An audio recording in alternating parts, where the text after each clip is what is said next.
Tori, Petry, and Tim Twentyman here in Allen Park. We are about a week into free agency here, and the Lions have been quiet the past couple of days, but today they made two signings in tight end Luke Willson and defensive tackle Sylvester Williams. Tim and I are going to break this down for you. We'll start with Luke Willson since he was the first one this morning. What does that do for the tight end room that was looking a little empty after Ebron left? It was looking very empty.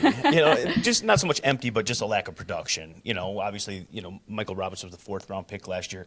He was the leader in that room with 4 catches. Sure. So there was a bit of a concern there. So, obviously in Luke Willson, you get a veteran guy. He's been in the league for 5 years. The last 3 years, he was Jimmy Graham's backup, but, it was still productive there. I think his best years were a few years ago when he had, 22 catches, almost 400 yards, and he averages about 2, 3, 4 touchdowns a year. So he was productive in a backup role, and look, he's going to get an opportunity to come here and play a bigger role. He's not going to have to play second fiddle to Jimmy Graham anymore.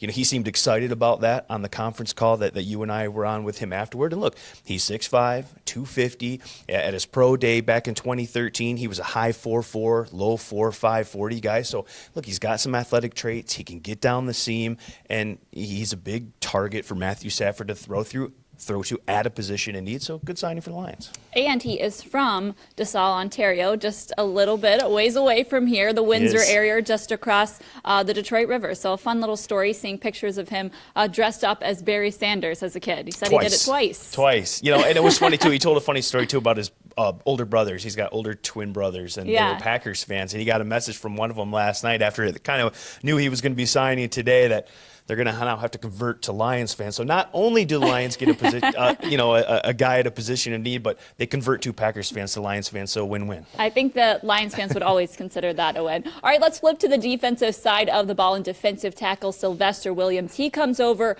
from the Titans, where he spent last year, was drafted by the Broncos in 2013. Obviously, Haloti Ngata going to the Eagles left a void there in the middle of that defensive line. How does Williams fill that? He fills the void. I think when you look at Haloti, he was a plus run defender. You didn't get a whole lot from him in a pass rushing, perspective, and he was getting a little bit up there, in terms of age. He was 34. You could probably, start to see his skills declining from where he was when he was an all-pro player. And I think that's where Sylvester Williams steps in.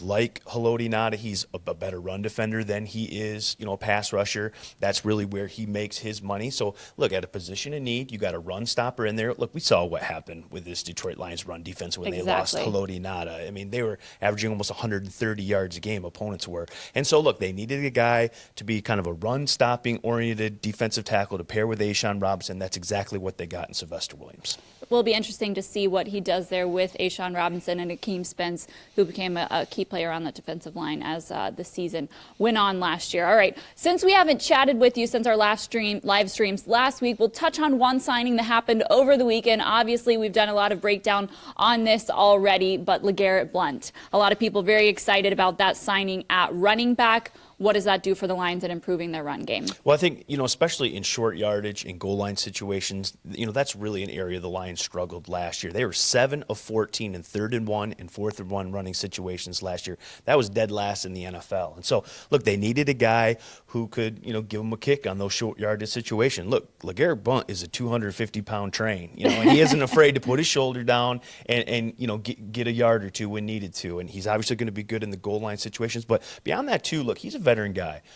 I think that room could use, a big veteran guy who's had success. He's won 2 Super Bowls. He knows what it is to be a good running football team, when at his time in New England and last year in Philadelphia. So, I think he brings that perspective to that room as well, having some success on the ground. And he's a big body they needed. It's a good signing for Detroit. I thought it was interesting watching a segment from NFL Network that Reggie Bush was on. He says he thinks that Legarrette Blount is going to be that guy to break that streak of not having a 100-yard rusher. And remember, Reggie was the last one to have it in 2013? Was that Thanksgiving? It's been a long time. It's been a while, but he thinks that Blount is the guy. Well, yeah, look, you look at over the years, I think Blount's had 4 1,000-yard seasons. And so, look, he's been productive. He was only 2 years ago. He had over 1,100 yards and 18 touchdowns in New England. So Matt Patricia knows him well. He knows Matt Patricia well. They talked about that relationship being very close, one of the reasons why he signed here.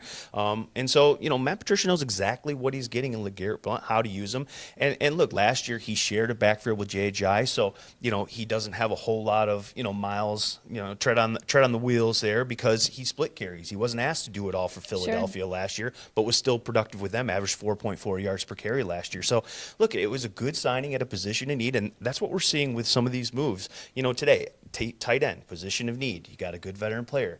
Defensive tackle, position of need after losing Haloti. You got a good veteran player. The same goes with running back. And so we're seeing a trend here, of filling needs. And I think what that does is now when it comes draft time, Bob Quinn and those guys down there can say, well, it's best player available. We don't have to get a running back. We don't have to get a defensive tackle or a tight end because there's such a hole there. Now I think what it allows you to do is just trust your board and your evaluation through the draft process. I like it. Definitely interesting to see how free agency will affect the draft. Thank you guys so much for tuning into this live stream on the first week of free agency. For Tim Twentyman and DetroitLions.com, I'm Tori Petry.